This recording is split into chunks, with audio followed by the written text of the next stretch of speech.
Para eu começar direito, na verdade eu desisti de medicina. Então, não é que eu tinha um sonho e sempre sabia que ia ser advogado.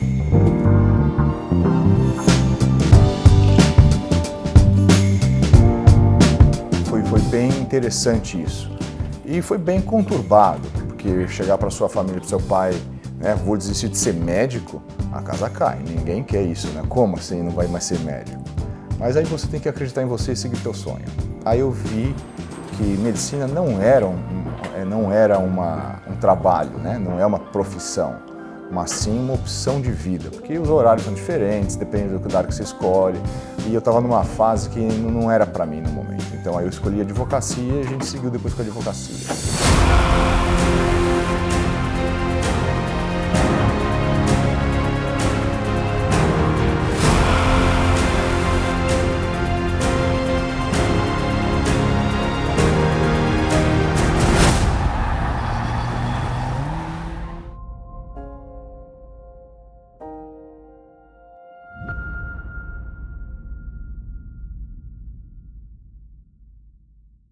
Minha infância em São Paulo foi muito privilegiada. Eu tive acesso ou exposição a muitas coisas. Acho que um dos focos da minha família sempre foi na educação. Educação formal, porque eles viram isso como um diferencial do que seria bom para mim para o futuro. E eu fui com isso exposto a muitas pessoas com os pais empreendedores. Então você acaba vendo, experienciando uma coisa muito boa. Eu sou mais velho de 4 filhos, tenho 3 irmãs, que são abençoadas, e foi muito bom, né? Eram outros tempos mais seguros, com menos medo. Eu brinquei muito na rua, tinha um terreno ali na frente da minha casa que a gente sempre brincava, então as memórias são muito boas. E foi mais ou menos o que molda a gente. Eu sei que eu decidi por advocacia porque eu via muita possibilidade de outras áreas que você pode fazer no Brasil, como virar um juiz, ser delegado, até trabalhar para uma empresa no departamento jurídico. Então, para mim, isso fez um pouco de sentido. Foi bem interessante, porque depois que eu escolhi essa carreira, 2 irmãs minhas seguiram a carreira de advocacia, inclusive meu pai foi fazer advocacia depois que eu me formei, né? Tanto que a gente se cruzava na faculdade de Direito. Então, a gente sempre vem aí abrindo os caminhos e trilhando um caminho muito inusitado, eu chamo, né? Inusitado.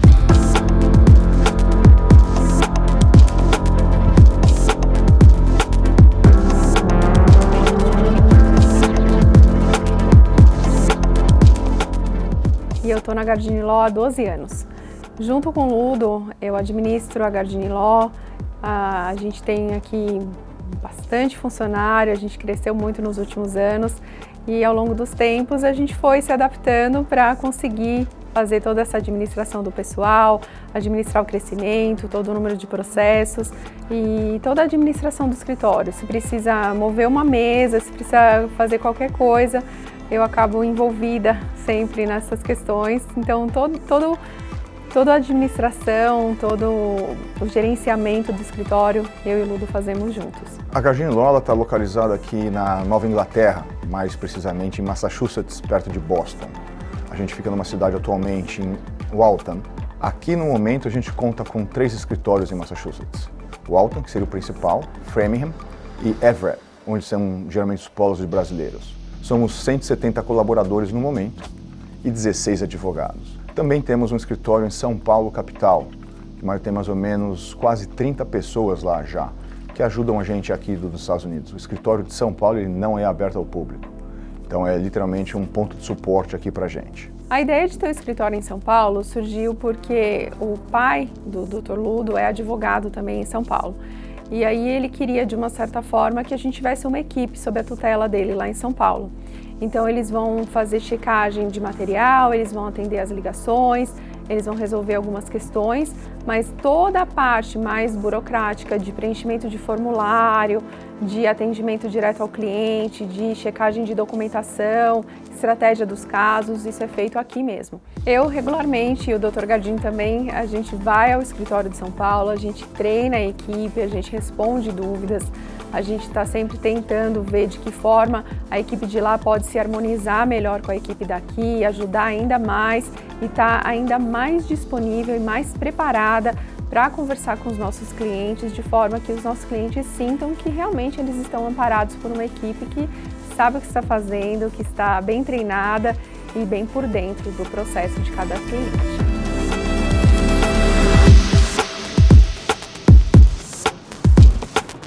A minha família influenciou minha jornada empreendedora exatamente pelo fato de me dar a melhor educação possível que eles poderiam. E aí, na verdade, eu acho que aí veio de mim esse espírito empreendedorismo. Eu percebi que o Brasil não estava indo para frente. Eu já estava formado em advocacia no Brasil e eu não vi futuro como advogado no Brasil. Então aí eu comecei a buscar oportunidades fora e para mim isso foi a chave que mudou tudo. Então aí eu consegui uma bolsa de estudo completamente paga, mais uma mensalidade, para ir para a Suíça. Aí foi na Suíça que eu comecei meu espírito empreendedor, porque aí foi a primeira vez que eu empreendi dentro da faculdade onde eu estava. Eu fui fazer um curso de Direito Internacional e Economia, ligado à OMC, Organização Mundial do Comércio. E no verão, ao invés de ficar à toa lá, eu fui fazer um outro curso de Direito Internacional na Academia de Justiça de Hague, na Holanda. Aí eu fiz isso, aí na faculdade que eu estava eu via que toda a instituição, toda a infraestrutura ficava fechada no verão. Eu falei, nossa, dá para implementar um curso de verão no pessoal. Isso serviu dois propósitos. Um, gerar mais renda para a escola.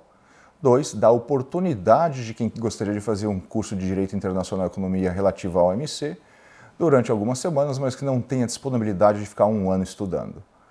Inicialmente isso foi encontrado pela reitoria da faculdade com muita oposição, porque a mentalidade do suíço é a qualidade de vida e ninguém queria trabalhar no verão. Eu falei, gente, não precisa ninguém trabalhar do seu staff, só me abre o espaço e eu faço acontecer. Eu peço os outros estudantes que estão aqui para trabalhar, ajudar e a gente faz acontecer. A partir daí eu vi que dava certo, que você tem que ter um trabalho duro, confiança em si próprio e uma determinação em correr atrás. Tem que correr atrás, não tem outra. É persistência a chave de sucesso.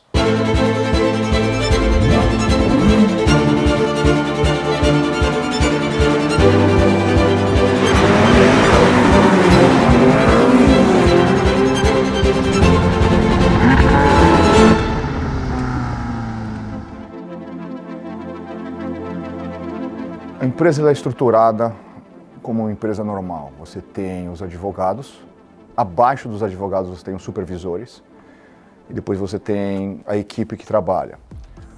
Aqui é dividido em áreas, então você tem uma área de defesa de deportação de imigração, então tem a área de imigração e a área de imigração ela tem uma ramificação que vai para defesa de deportação, família, imigração através do trabalho, são essas três. Aí tem uma área de acidentes de carro, uma área de acidentes de trabalho, que é um procedimento totalmente diferente, e aí um pouquinho do criminal que a gente faz também. Então, basicamente, a gente lida aqui com 4 áreas. E para cada área, você tem na área de imigração, por exemplo, tem eu, a doutora Viviane, que seria minha primeira em comando. Então, ela que realmente lidera o show, toda a operação, ela que me ajuda a organizar. Aí depois disso tem um outro advogado, que é o advogado sênior, onde ele controla os outros advogados. E aí cada advogado tem o seu time com um supervisor e os paralegas para dar assessoria para eles. Olha lá, tem umas pérolas aqui. Isso aqui é uma cachaça da Weber, lá do Brasil.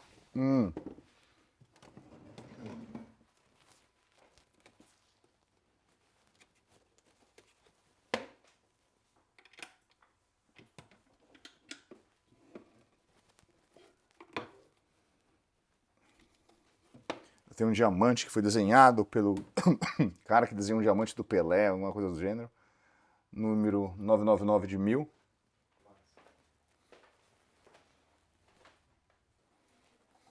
Isso aqui é a joia daqui.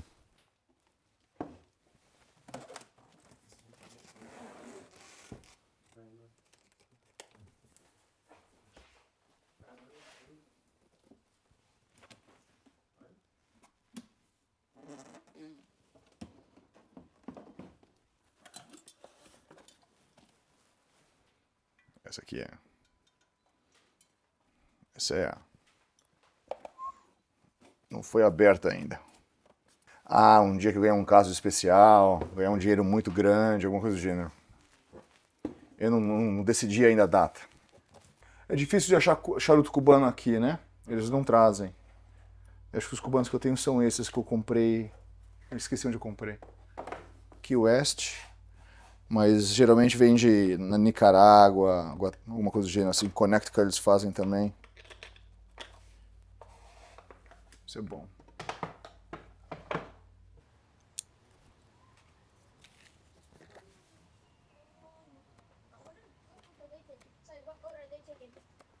Você não tem segunda chance.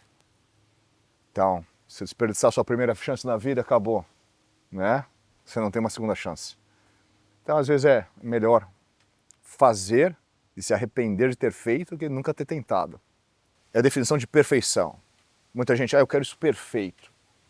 Mas acho que perfeição é uma coisa muito perigosa. Por quê? Porque quando você acha que você achou a perfeição, você para de melhorar. Quando você para de melhorar, você deixou de ser perfeito. Aí vem alguém e faz melhor. E você se torna obsoleto. Então, meu lema é nunca ser perfeito, mas estar sempre buscando a perfeição, sempre melhorando.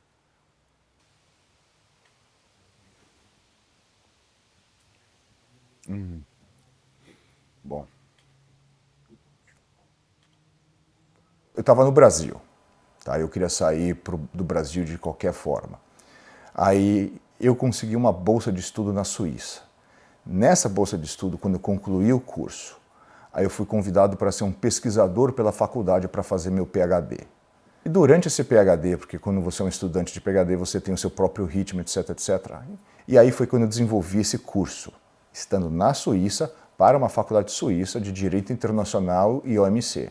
Depois, na Suíça, quando eu estava fazendo esse programa, eu convidei um professor de Direito Internacional, Direito de Comércio Internacional, para dar uma palestra nesse curso de verão. E ele me retribuiu o favor, ele era americano, de uma faculdade da George Washington, em Washington, D.C. Ele me convidou como professor visitante, mas ele estava trocando de faculdade de George Washington, em Washington, D.C., para a faculdade do Kansas. Então foi assim que eu acabei fazendo o Law School na Escola do Direito no Kansas, por causa desse professor.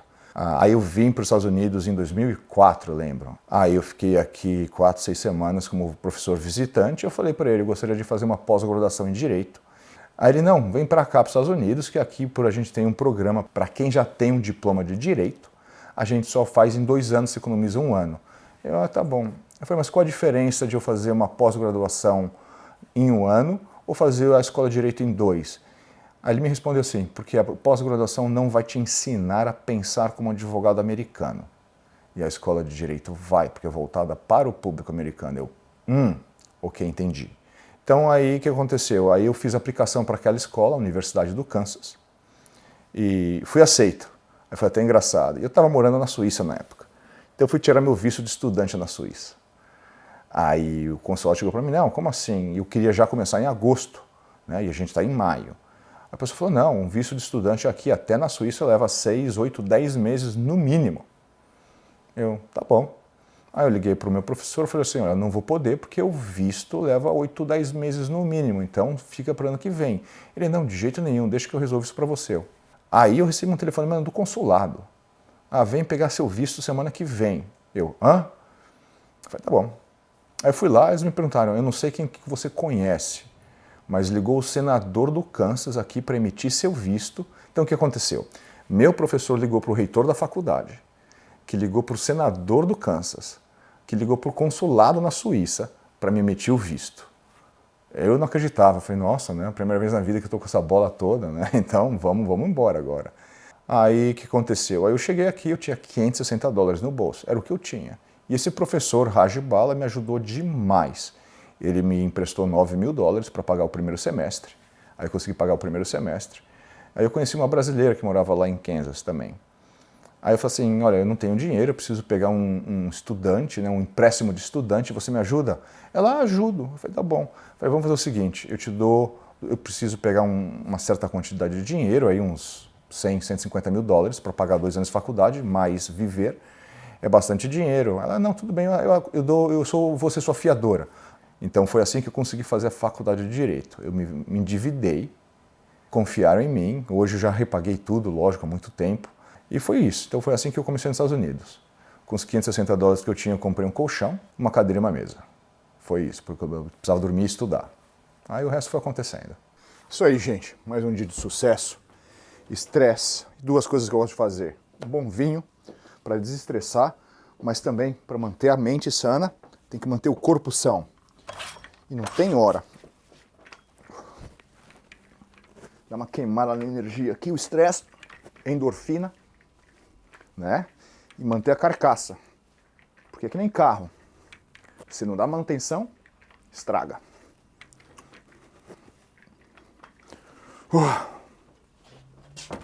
Aqui na Gardini Law a gente oferece tudo de imigração. Então vamos começar com o nosso carro-chefe, que é a defesa de deportação. Defesa de deportação é a coisa mais, em inglês se diz nerve-wracking, é a coisa muito estressante, é muito estressante. Por quê? Você está lidando com a ansiedade das pessoas, o futuro de famílias. E você sabe que, a gente sabe que o sistema é desenvolvido para o advogado não ganhar dinheiro, não conseguir ganhar o caso e para o cliente realmente não desenvolver. Eu, quando comecei a fazer imigração em 2004, 2006, por aí, ninguém sabia o que era imigração. Tanto que eu lembro nitidamente, eu estava numa reunião de advogado, todo mundo fazia fusões e aquisições, corporate, business. Né? Eu falei, o que você faz? Eu falo assim, imigração. O pessoal, hã? O que é imigração? Aí você vai lá 20 anos depois, é o tópico da vez. Então, na defesa de deportação, é um dos nossos carros-chefes. A gente tem mais ou menos 7 mil clientes. Então, só para controlar isso já é uma máquina muito grande. E a gente faz um trabalho bem feito, porque trabalha tudo com o software, tem backup de tudo, tudo é rechecado, escaneado, para evitar problema. Então, a nossa organização é, acho que, a chave do sucesso de estar rodando ainda perfeitamente. Além de defesa de deportação, que inclui tudo que envolve corte, né? A gente também faz família. Quando as pessoas casam, pai pedindo para filho, filho pedindo para pai, etc, etc. Então a gente tem dois advogados dedicados para isso e mais uma equipe inteira. E a terceira parte, que é a parte de business immigration, né? A imigração através de empresas e negócios. A gente tem desenvolvido essa prática melhor. Eu não fazia muito, não tinha esse costume. O nosso era mais ou menos defesa e deportação e estamos desenvolvendo essa área agora. De qualquer forma, a gente já tem uma quantidade razoável de casos, um advogado dedicado e uma equipe um pouco menor. Então, na sequência de tamanho é defesa e deportação, família e negócios. É onde a gente estrutura.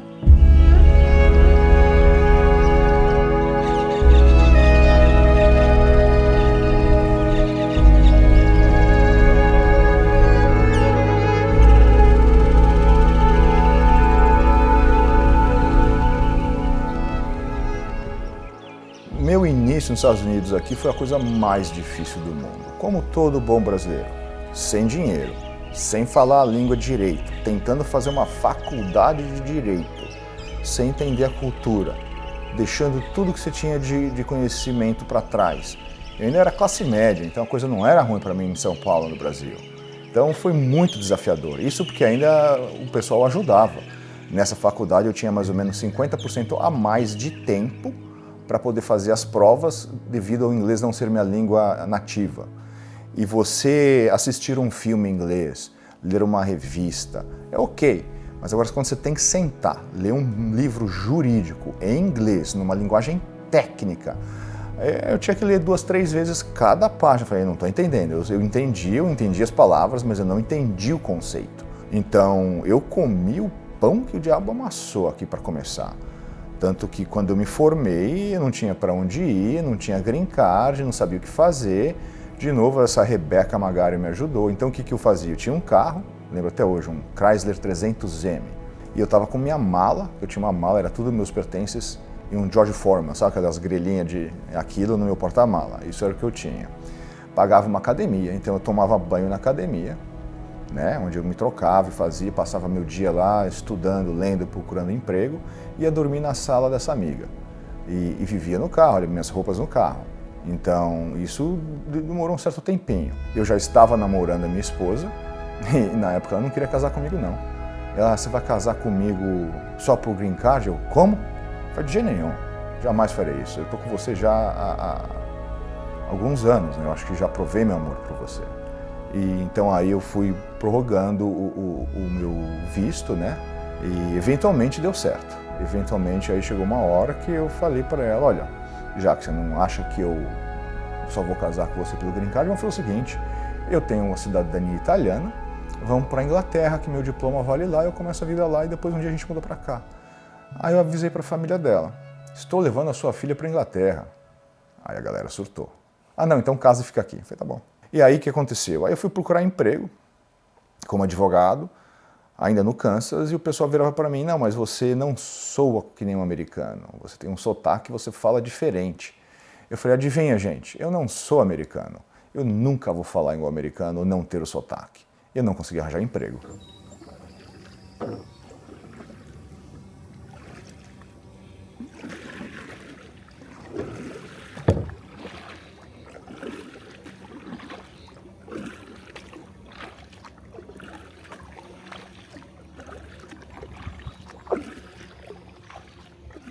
Aí, finalmente, eu conheci um dos sócios do maior escritório de advocacia dos Estados Unidos, chamado Baker McKenzie.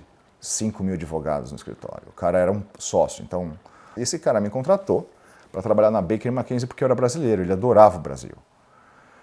Mas assim que eu comecei, um mês, ele saiu desse escritório para ser o CEO da Fogo de Chão. Aí o novo sócio que assumiu o posicionamento dele trouxe o time.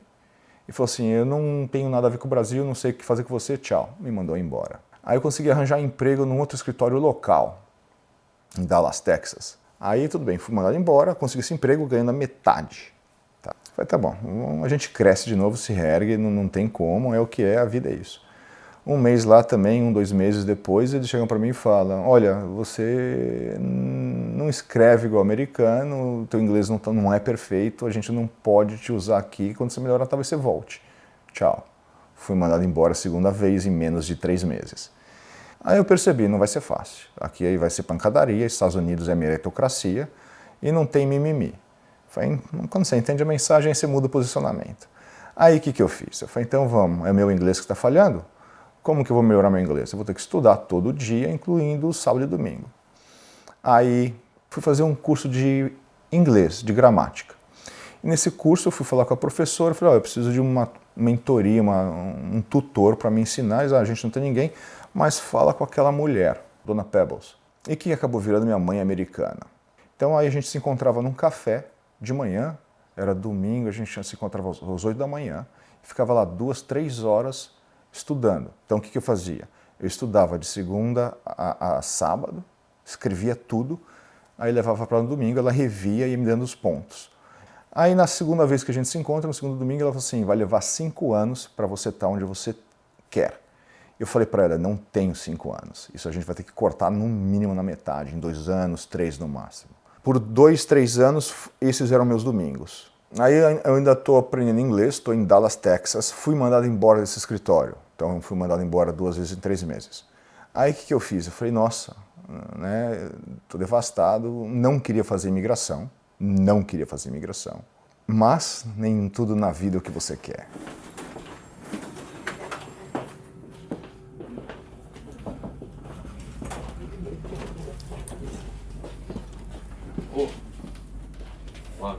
Who are you? Fine. Did you talk to her today?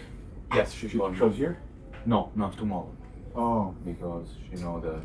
we're filming. Yes. She didn't come? No, she was a bit shy. Are you serious? Yeah, I see. Congratulations. Oh, thank you. Eu tava aqui ontem, I wasn't here yesterday. How are you doing? Good. Good. Como tá tudo aí, os negócios estão tudo certinho aí? Tudo ótimo, então. Mais um dia no paraíso? Show de bola, gente. Quando eu só fazia imigração, uma vez deu uma parada. Chegou o presidente Barack Obama e falou, vou passar uma lei de imigração. Parou tudo, ninguém mexia mais com imigração. Eu chorei aqui porque não tinha cliente. Aí eu comecei a fazer acidentes. Eu falei, não vou botar todos os meus ovinhos numa cesta só. Vou fazer acidentes. Eu lembro que foi um rebuliço. que eu não sabia, que eu não sei. Eu falei, lógico que eu sei fazer, eu sou advogado, a gente aprende. E que foi uma visão boa também, porque aí em 2015, quando aconteceu isso, a imigração era aqui em cima, né, trazendo recursos para o escritório e fez um shift.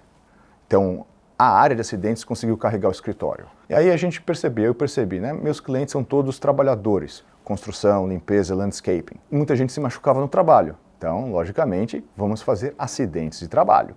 Aí na área de acidentes de trabalho, também o brasileiro adora se meter em encrenca, porque acha que está no Brasil. Então começa a bater boca com a esposa, aí dá um empurrãozinho, a polícia vem, não pode empurrar, não pode tocar, Estados Unidos. Então a gente faz um pouquinho de criminal também. Então a gente está sempre focando aí onde tem a necessidade da comunidade. A Gardini Law tenta ajudar o máximo possível de clientes. Eu também não tinha muita confiança no sistema de que brasileiro ganharia asilo. Tanto que aqui, quando começou em 2021, eu fui para uma audiência, que na época eu ia em todas as audiências, né? E a juíza falou assim, doutor Gardini, né? Você está preparado para essa? Eu falei, eu estou preparado, mas o asilo aqui está faltando um pouco de evidência. Eu sei, juíza. Aí essa juíza virou para mim e falou, doutor Gardini, advogado Gardini, eu vou te dar uma outra data para você vir aqui com mais documentação. Esse caso tem potencial. Aí ela me deu 2 semanas, eu me preparei, voltei e ganhei o caso. Aí eu troquei toda a estrutura aqui dentro. Eu falei, agora a gente vai entrar para ganhar. E essa juíza mudou o futuro desse escritório. Então, a partir daí a gente começou a ganhar asilo, a média nacional em torno de 14%, a gente está ganhando aí 30%, 31%, então acima da média nacional quase 2 vezes, porque o trabalho vai além aqui, a gente realmente se esforça para ganhar.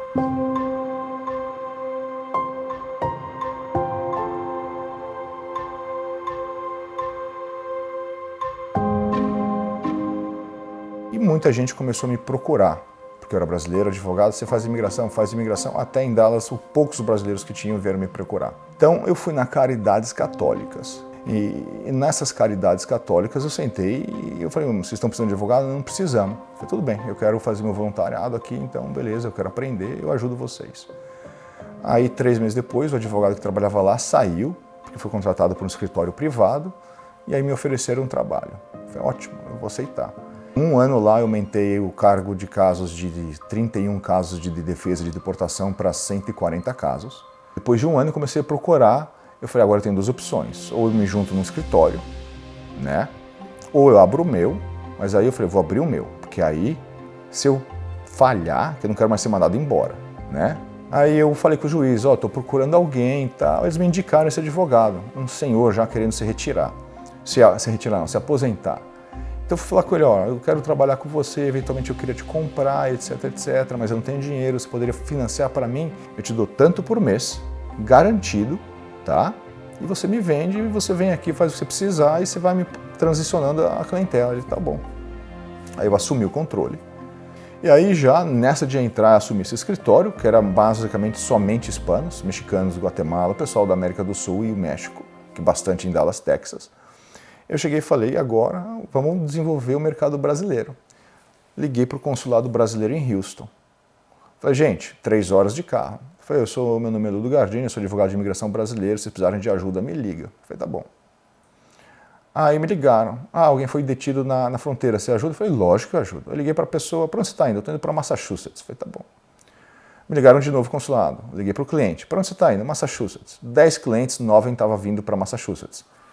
O que está acontecendo em Massachusetts? Por que tanto brasileiro vindo? Não tinha ideia. Obrigado. Também. Quem fez aniversário ali? Eu recebi teu e-mail, tá? Eu já vou falar com você ainda. Eu acho que os maiores desafios foram em relação a nos adaptar ao crescimento, né? Porque a gente, por mais que planeje e que lute para que ocorra o crescimento, a gente parece que não está preparado até que aconteça. Então, eu acho que o desafio maior foi esse, foi a gente se adaptar ao crescimento sim, muito rápido de funcionários. né? A gente foi dobrando os números assim muito rapidamente, crescimento também muito grande de clientes, os números foram crescendo assim exponencialmente, uma curva muito alta realmente. Pouco tempo para outro, dobrando, e não passava nenhum ano, a gente já estava de 30 para 60, de 60 para 120. Então, os marcos foram, acredito, esses números tão grandes que a gente atingiu também de clientes. A gente uma vez até fez um vídeo para comemorar um número absurdo já de clientes no começo do ano, que já tinha superado o número do ano anterior. Então, esses foram os marcos, o crescimento de clientes e de funcionários, eu acredito. Acho que outra coisa que eu gostaria de deixar também aqui como marcos foram tantas vitórias para os nossos clientes. Eu acho que existe um mito de que não existe asilo para brasileiro, e a gente conseguiu aqui muitas vitórias. Fora todos os green cards por casamento, por pai e mãe, por filho, cidadanias, vítimas de crime que conseguiram também green card através desse processo que é super longo, super difícil, que desencoraja muita gente, mas que também é possível. E os casos dos menores abandonados, o SIJ, que assim deixa a gente extremamente feliz, porque a gente vê aquelas pessoas menores de 21 anos, muitas vezes tem 2, 3, 4 aninhos, muitas vezes tem ali 18, ou tá batendo na trave do 20, quase fazendo 21, e a gente sai correndo para a corte, em cima da hora, leva a bronca do juiz, leva a bronca do pessoal da corte, que está muito em cima da hora, mas a gente dá a cara a tapa e a gente acaba conseguindo ajudar as pessoas, e eu acho que isso é um grande marco da Gardini Law. Competitividade é sempre um desafio. A gente tem bastantes concorrentes. Aqui do escritório já saíram 2 advogados para abrir o escritório próprio. E eu me sinto honrado quando isso acontece, porque aí a pessoa aprendeu o suficiente para poder tocar o próprio negócio, acreditar e fazer por conta própria. Na concorrência, a gente sempre foca em 2 fatores. Uma representação agressiva, né, o que ninguém quer fazer, esse passo além porque vai dar muito trabalho e é muito arriscado, a gente faz. E também a gente gosta de prezar que não é perfeito, mas o customer service, eu acho que o nosso customer service ainda é melhor do que os dos outros escritórios. Então eu acho que isso é o distintivo, é o que distingue a gente dos outros escritórios, uma representação agressiva e o atendimento ao cliente. Acredito que com esse tratamento arrojado das nossas estratégias, a gente sempre consegue achar um caminho que de repente outro escritório não teria conseguido. A gente busca sempre uma solução, a gente facilita também os pagamentos, a gente quer ajudar realmente o pessoal a conseguir o tão sonhado green card, a conseguir um status, um documento para poder trabalhar. Então, a gente acaba se diferenciando e se destacando porque a gente quer servir bem o nosso cliente. Então, a gente nem está pensando no outro, a gente está pensando no nosso cliente.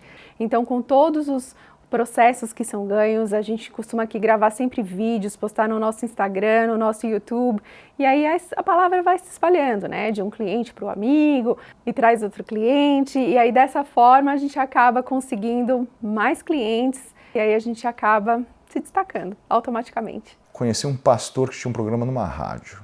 Fui na rádio, meu nome é Ludo Gardini, me liga. Meu telefone passou de ter 3 ligações por dia para 150. Só brasileiro. E no dia seguinte é a mesma coisa e depois continua esse volume. E aí eu comecei a transferir o escritório de Dallas para Boston. E aí eu comecei a passar 2 semanas aqui, 2 em Dallas, 2 aqui, por 1 ano. Aí eventualmente eu vendi o escritório de Dallas e como aqui estava crescendo muito, eu falei, vou focar onde está crescendo, vende lá, porque não tem muito brasileiro em Dallas, aí tem que fazer 2 línguas, e na época não estava preparado, né? A tecnologia há 20 anos atrás era outra. Então foi assim que a gente começou aqui em Massachusetts. E o escritório, graças a Deus, tem crescido aí substancialmente, de uma forma orgânica, e desde então estamos aí crescendo. Hoje somos 16 advogados e mais de 170 colaboradores.